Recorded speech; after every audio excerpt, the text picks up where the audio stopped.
Pulivendula ZPTC ఎన్నిక పెద్ద ఎత్తున వివాదం నడుస్తుంది. అక్కడ స్థానిక టీడీపీ వైసీపీ మీద మాటల యుద్ధం పేలుతున్న నేపథ్యంలో తాజాగా ఎన్నికల కమిషన్ వైసీపీ నేతలు వరుసగా గరుస్తున్నారు. కొద్దిసేపటి మాజీ మంత్రి పేర్నాని కూడా కొన్ని ఘాటు వ్యాఖ్యలు చేశారు. ప్రస్తుతం దీనిపై మనతో మాట్లాడడానికి టీడీపీ సీనియర్ తానం వెంకటరమణారెడ్డి ఉన్నారు. సార్, ఎలా చూస్తారు? పులివెందుల జడ్పీటీసీ కేవలం ఒక జడ్పీటీసీ ఎన్నిక కోసం చంద్రబాబు ఎన్నికల కమిషన్ కూడా వాడుకుంటున్నారంటూ పేర్నాని మాట్లాడుతున్నారు.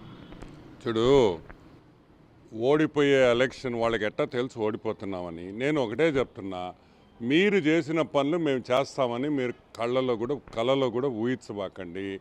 మీరు తిరుపతి బై ఎలక్షన్లో ఏ విధంగా చేశారు, ఏ విధంగా ఎపిక్ కార్డ్స్ జనరేట్ చేశారు, ఏ విధంగా దొంగ ఓటర్ల ఐడీలు మీరు జనరేట్ చేశారు, ఏ విధంగా మీరు పోలింగ్ స్టేషన్స్లో తమిళనాడు నుంచి బస్సులు పెట్టి మిగతా ఏరియాల నుంచి బస్సులు పెట్టి ఓటర్లు తీసుకొని వచ్చారో ప్రతి మీడియా ఛానల్లో ఆ రోజు ప్రతి ఒక్కరూ ఆ రోజు తిరుపతి ఎమ్మెల్సీ బై ఎలక్షన్స్లో ఏ విధంగా జరిగిందనేది మనం అందరం చూసాము.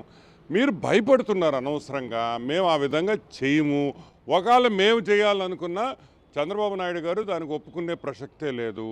కాబట్టి అనవసరంగా ఎలక్షన్స్ ఓడిపోతే ఏదో రిగ్గింగ్ చేసేసారు, ఏదో చేసేసారని ఒక ఇది డెవలప్ చేసేసి, ఒక స్టోరీ లాగా డెవలప్ చేసేసి ఓడిపోతే ఏం కారణాలు చెప్పాలనేది ఇప్పటి నుంచి వాళ్ళు అది జరుగుతుంది ఇది జరుగుతుంది అనేది చాలా ప్యూర్ నాన్ సెన్స్.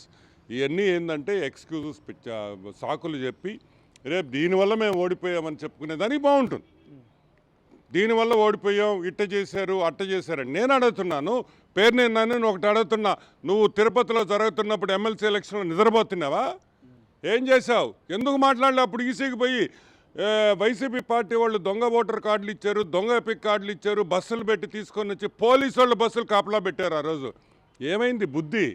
ఇప్పుడు మాట్లాడుతున్నావు కదా, ఆ రోజు ఎందుకు మాట్లాడలే మీరు? పాయింట్ ఒకటే, ఇక్కడ ఎలక్షన్ సాఫీగా జరుగుతుంది. అది జరపడం వాళ్ళకి ఇష్టం లేదు. ఫస్ట్ అండ్ ఫార్మోస్ట్ వాళ్ళకి ఇష్టం లేదు. వాళ్ళు ఏదో ఒక గొడవ చేయాలా, ఏదో ఒక ఇది కామన్ ప్రాక్టీస్ ఆఫ్ వైసీపీ.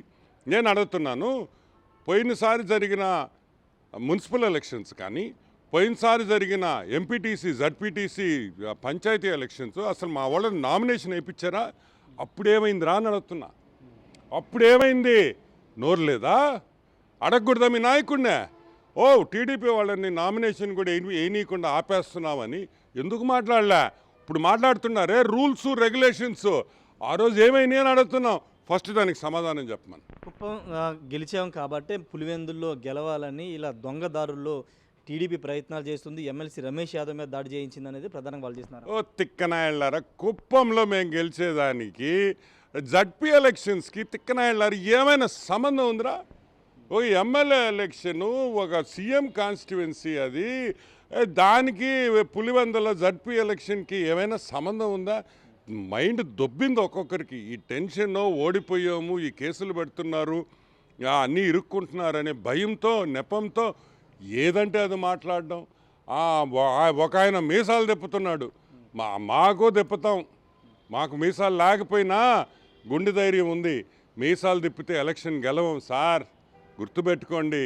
ఎవరిని ఆపడు, సో ఎవడైనా గెలవచ్చు. అది పీపుల్స్ చాయిస్, ప్రజలు నిర్ణయిస్తారు. అది చంద్రబాబు నాయుడు లేకపోతే Jaganmohan Reddy నిర్ణయించరు.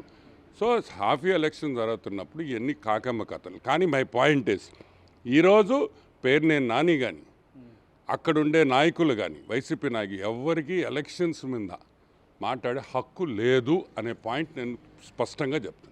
Thank you sir. మొత్తంగా ఎలక్షన్ మీద మాట్లాడే హక్కు పేర్నాని కానీ వైసీపీ నేతలకు లేదని ఆనం వెంకటరమణారెడ్డి చెప్తున్నారు. గతంలో స్థానిక సంస్థల ఎన్నికలు జరిగినప్పుడు టీడీపీ వాళ్ళని కనీసం నామినేషన్లు వేయకోకుండా బెదిరించారు, దాడులు చేశారు. ఇప్పుడు ఏ విధంగా రూల్స్ మాట్లాడతారంటూ ఆనం వెంకటరమణారెడ్డి చెప్తున్నారు. ఖచ్చితంగా ప్రజాస్వామ్యబద్ధంగానే పులివెందుల ఎన్నిక జరగబోతుంది. దానిలో భాగంగానే వైసీపీ వాళ్ళు దర్జాగా నామినేషన్లు వేసుకున్నారు, ప్రచారం చేసుకున్నారు. ఒకవేళ టీడీపీ తలుచుకుంటే, అధికారంలో ఎన్డీఏ కూటమి తలుచుకుంటే, ఒకవేళ అలాగే చేయాలనుకుంటే నామినేషన్ కూడా వేసేవాళ్ళు కాదంటూ ఆనం వెంకటరమణారెడ్డి చెప్తున్నారు. కెమెరా పర్సన్ విశ్వనాథ్తో రాజేష్, బిగ్ టీవీ, విజయవాడ నుండి.